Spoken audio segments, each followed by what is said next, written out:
All right, let's dive right in. Today, we're talking about one of the most powerful and honestly fascinating technologies that's shaping our world right now, deep learning.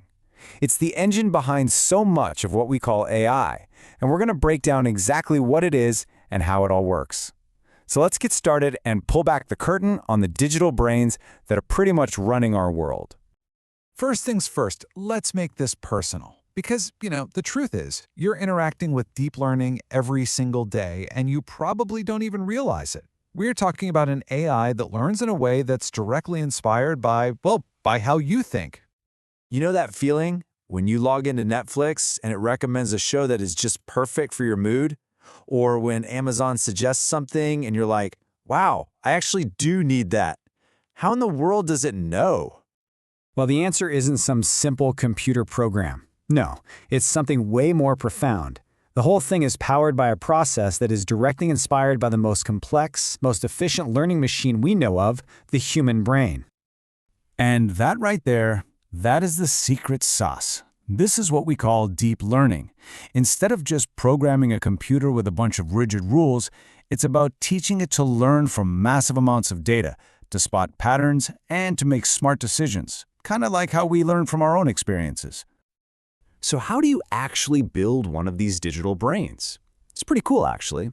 It all starts with one single, simple building block, but then you connect them together and they form a network that can do some incredible things. Let's check it out. Okay, so here's the textbook definition. Deep learning is a part of machine learning, where the algorithms are built in layers, inspired by the neural networks inside our own heads. But what's really fascinating is just how closely this digital version mirrors the real biological thing. And this slide just illustrates that perfectly.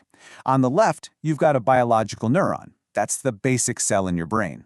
And on the right, that's its digital twin, the artificial neuron. Sure, it's a simplified math model, but the idea is exactly the same. It takes in a bunch of information, crunches some numbers, and then decides whether to fire off the signal to the next neuron down the line.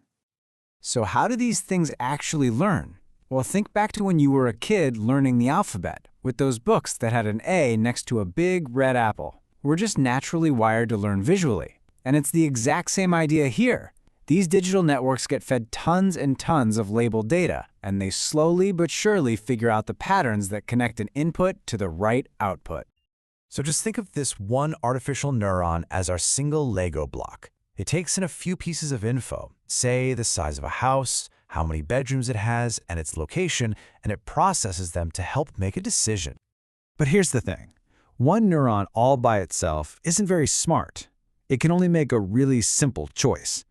The real magic, the deep part of deep learning, happens when you start connecting them all together, like a giant team. And this is what that looks like.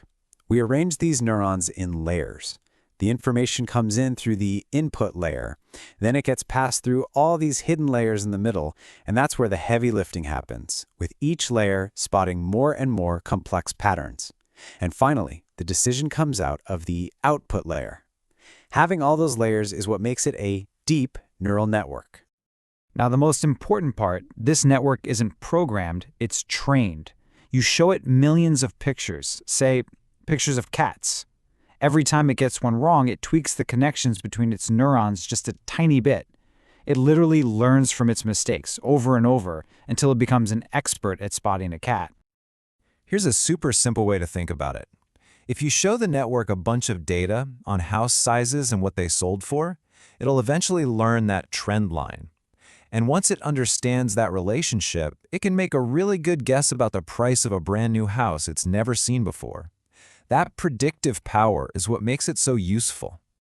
But, and this is a huge but, there's a golden rule here. A model is only ever as good as the data you trained it on. This classic XKCD comic says it all. Garbage in, garbage out. If your data is messy, or biased, or just plain wrong, your model's predictions are going to be completely useless. The quality of your data is absolutely everything. Okay, so we've seen how a digital brain is built, brick by brick. Now for the fun part, the payoff. Let's look at the wow moments, the places where this technology is already changing our world in some pretty mind-blowing ways. I mean, Just look at this list. The impact is staggering, and it touches pretty much every part of modern life. We're talking about how we get around, how we talk to our devices, how we stay healthy, and how we keep our money safe. This isn't some far-off sci-fi stuff. This is happening right now, all around us. Deep learning is literally what gives a self-driving car the ability to see. It's constantly processing data from cameras and sensors to spot pedestrians, other cars, and traffic signs, all in real time, letting the car navigate the world safely. And it's the reason that when you talk to Siri or Alexa, they actually get what you're saying. They can understand your words, your accent, even filter out the noise in the background and give you a smart answer, all in a couple of seconds. And the applications here are just wow. They can be truly life-saving. In medicine, deep learning models are being trained to look at medical scans and find tiny, subtle signs of diseases like cancer, sometimes even earlier and more accurately than a human doctor can. Plus, it's always working behind the scenes to keep you safe. You know that instant text you get from your bank when there's a weird charge on your card? Yep, that's a deep learning model that noticed something was off in your spending habits and flagged it to protect your account. So, the things it can do already are incredible, and we're seeing new uses for it every single day. Which brings us to the big final question. What on earth will AI learn next? But before we get too carried away, it's really important to have a little perspective. As one expert puts it, for all its power, this tech is still very, very narrow. These models are amazing specialists, but they're not generalists. That 99% of machine learning that needs human work, that's the incredibly difficult and time-consuming job of gathering and labeling all the data needed to teach each specific skill. We are building tools that can learn, and they are becoming unbelievably powerful. And as they get more and more capable, the responsibility really falls on us to guide that learning in a wise way.